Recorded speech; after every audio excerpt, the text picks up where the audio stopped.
Okay, counting numbers worksheet. Suppose you plan to roll a regular 6-sided dice 120 times, and your score for the game will be the total number of 4s that are rolled. So what is that box going to look like? 0, 0, 0, 0, 0, 1. Okay. We're going to need the SD of this, but can I use the SD shortcut? Yes, because there are only 2 numbers in the box. So I'm going to fix the box to look like this. 5 copies of the number 0 and 1 copy of the number 1. So what is the sum of the box? Add all the tickets together, I get 1.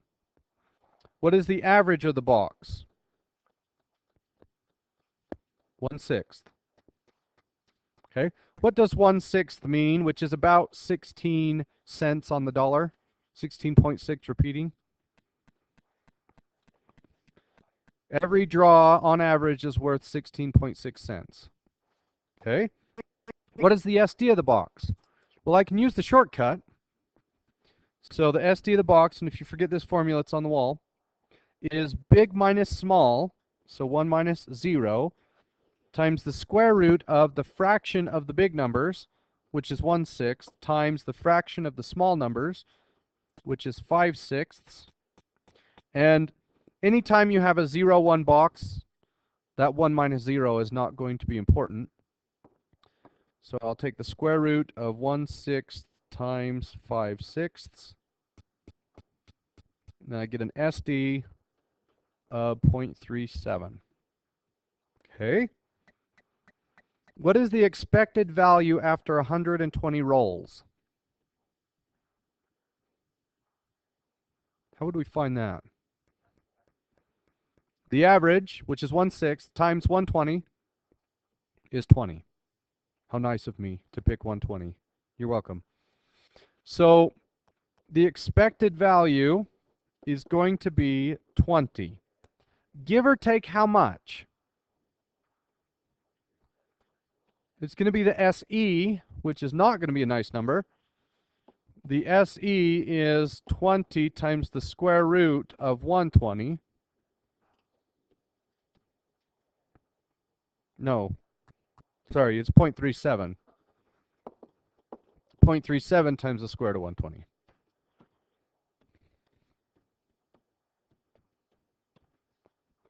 And I get plus or minus 4.08.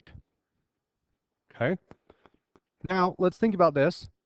If I do more draws than 120, what's going to happen to my expected value? It's going to go up. What's going to happen to my standard error if I do more draws? It's also going to go up, but it will go up slower than the expected value. So while the expected value goes up, the standard error also goes up, but the standard error grows slower than the expected value, which is why the percent error gets smaller.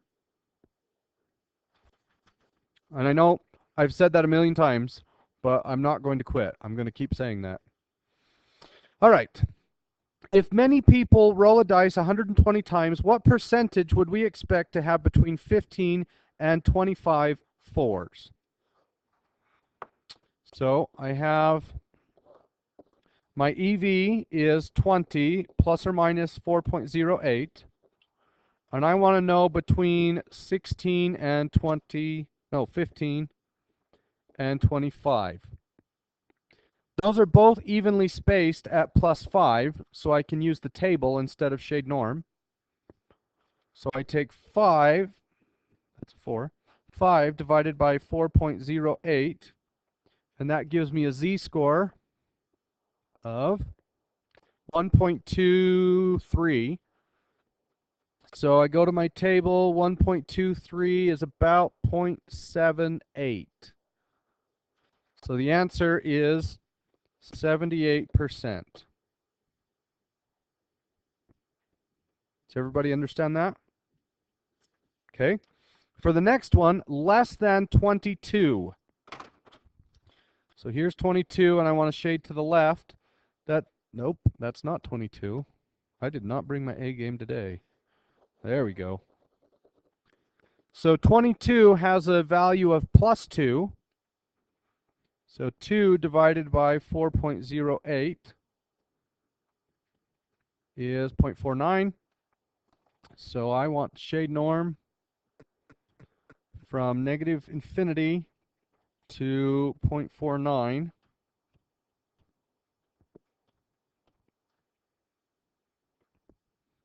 Oh, I didn't clear my draws. 68.7.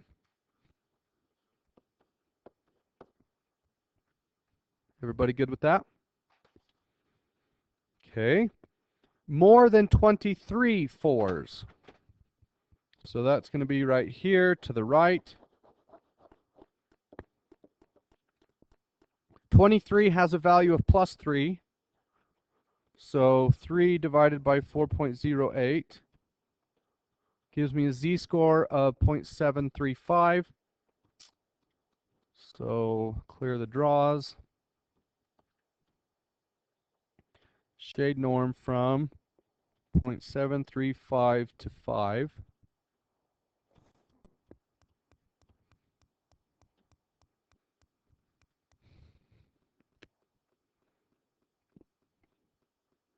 And I get 23%.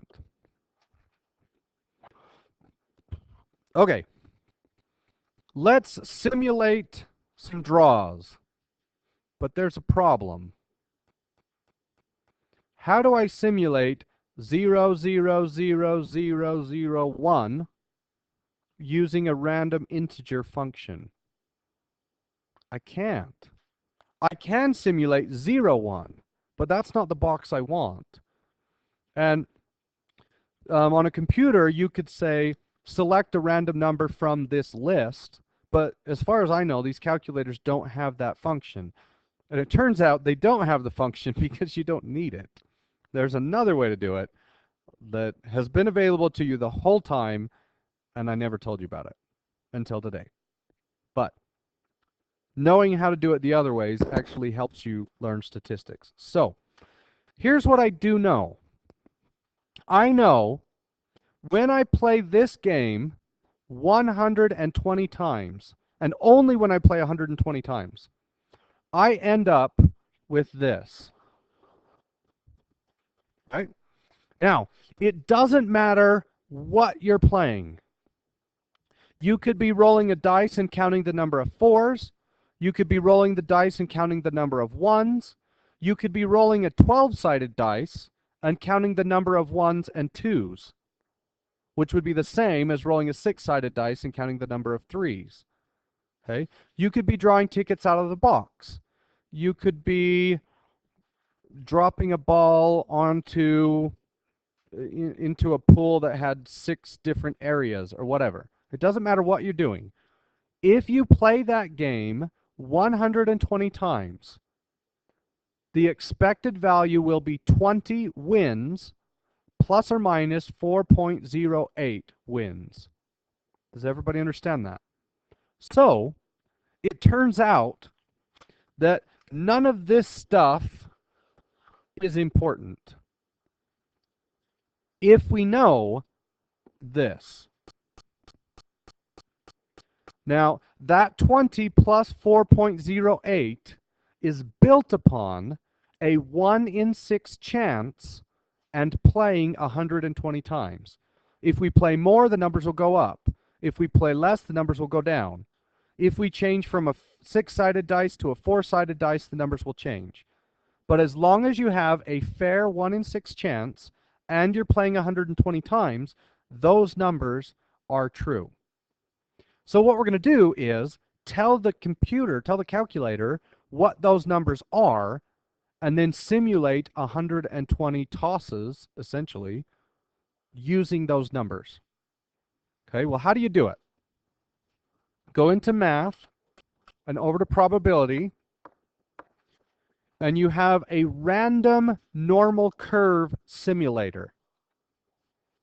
And the random normal curve simulator functions by using, so the function is rand norm, and it functions by doing average comma SD. And then you can do the number of simulations that you want to run. Well, we don't have an average and an SD because we haven't done this study yet, right? We haven't made people do this a whole bunch of times. So instead of using the average and the SD, we're going to use the expected value and the SE. Even though it hasn't happened, we're just going to pretend that that's what happened. And actually, it's what we plan on happening, so it ends up working exactly the same way. So I'm going to do random norm. My expected value is 20, comma. My standard error is 4.08. And what does it say? We want to do this 50 times. So comma 50. And then I want to store the numbers in L1. So I push store and then second number 1, which is L1. Okay, don't push enter yet.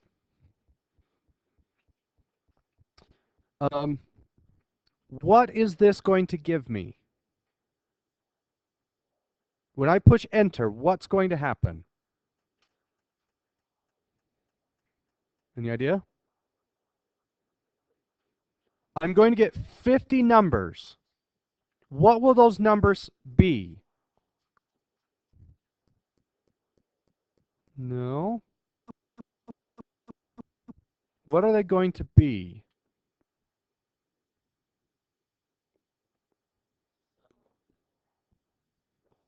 They're going to be around 20 plus or minus 4.8. Okay? So here's what I'm doing. I am playing this game where you roll the dice 120 times and you count the fours. I will play that game 50 times, all with one push of the button. So I hit enter, and I end up with a whole bunch of numbers that are about 20. So we just played the game 50 times. You're welcome. Right? Yesterday, you had to play each game separately. Just to kind of... Well, you still have to do it because it's on the worksheet. Well, we did use a calculator yesterday. Okay. Now, 19.4149, right? That doesn't really... We don't need all those decimals. So everybody go into stat and then into edit. And there is the list. Well, I want to count how many are within 1 SE. The easiest way to do this is to tell the calculator to put those in order. So go back into stat, and you have sort A and sort D. Anybody want to guess what those mean?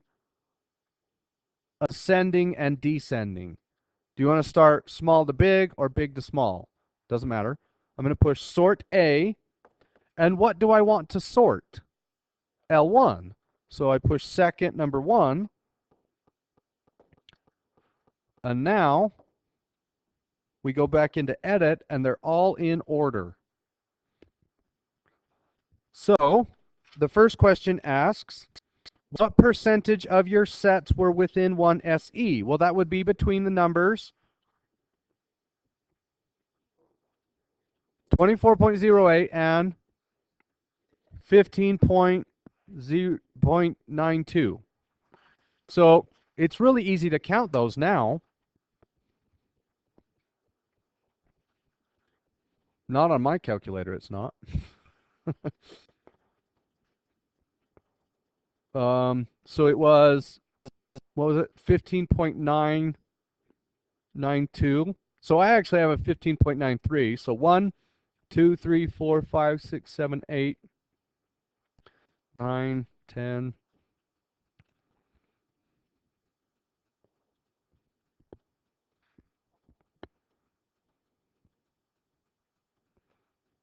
up to 27, 31, 32, 33, 34, 35, 36, 37, 37. So I ended up with 37. What do I need to do now? Divide it by the total number, which was 50, right? That was the number of simulations. So 37 divided by 50. Oh, oops, it's 0.74. I didn't mean to put it in there. Don't do what I did. Don't copy over the top of one of your numbers. I don't know what that number was. Well, we should be about 68, right?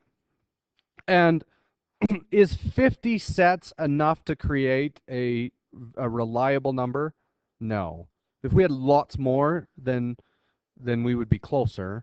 But with 50 sets, I was off by 6%. That's probably totally fine. Right. So Dax is saying, wait a minute, we wouldn't get decimals if we did this the right way. And the answer is that's true, but eventually if you do lots of simulations, it's not going to matter. And we're just pretending anyway, so it's totally fine. Yep. Okay. So count up how many are between 15 and 25 and compare that percentage. Count up how many are more than 23 and find that percentage. Count up how many more are, oh, I messed up. It should be 22. And then the last one should be 23. Oh, they're the same question. Okay. So that third question should say less than 22. I'll fix that. All right. We're changing games.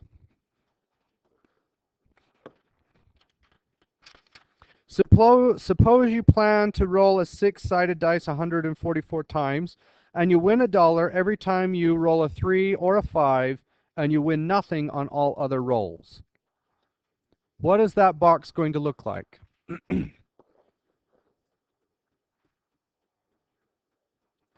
So I have, what? 4 zeros and 2 ones. Is that really what I want to do? No. It'll work. But what would be a better box?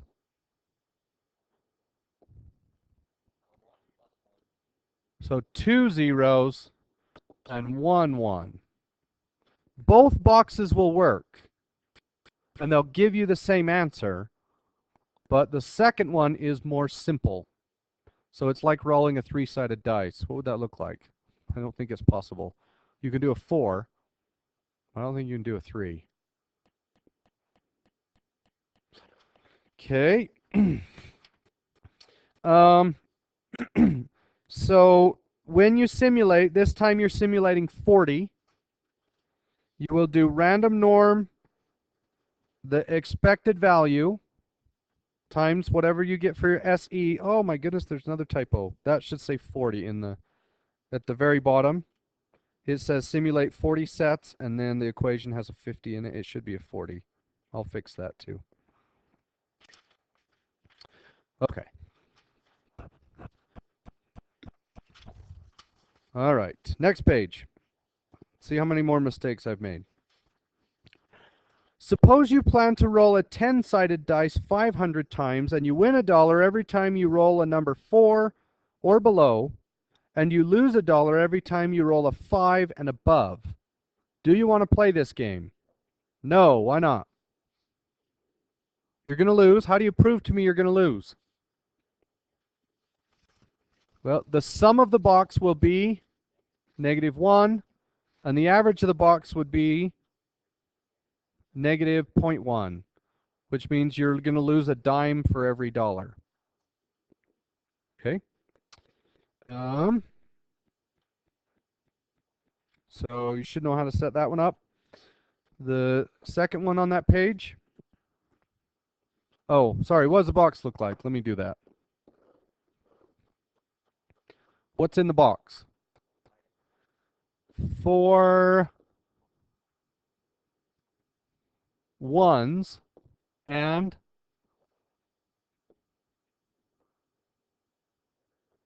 6 minus ones. Oh, the sum of the box is actually negative 2. Sorry. I don't want to do this box, though.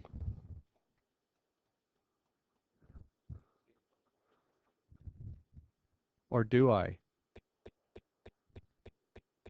I could have 2. So if I had 2 plus 1s and 3 minus 1s, is that going to give me the same value? No.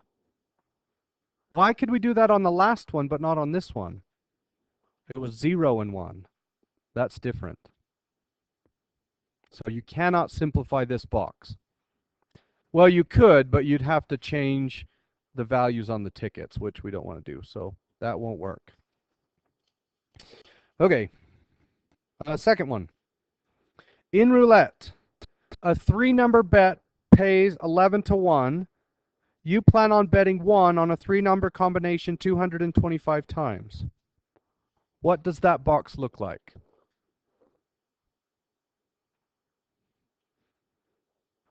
Three 11s. And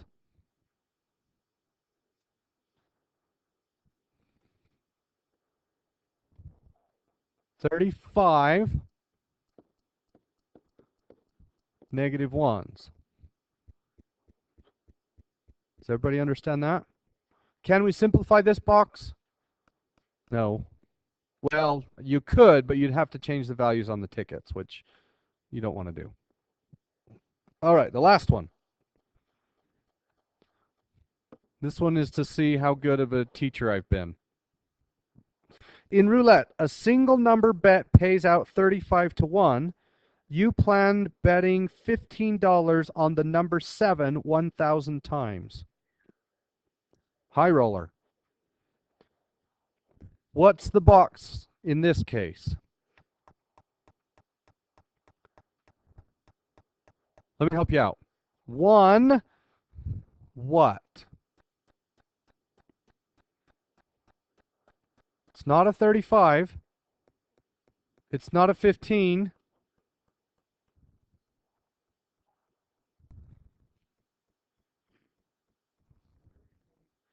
Okay, let me read it again. In roulette, a single number bet pays out 35 to 1, and you plan betting $15 on the number 7 1,000 times.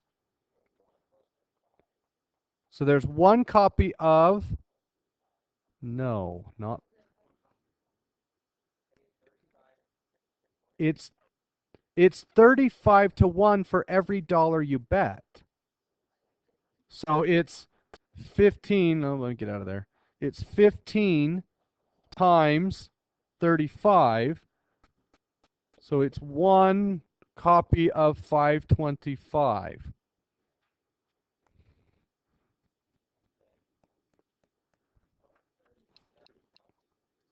$37 copies of what happens when you lose minus 15.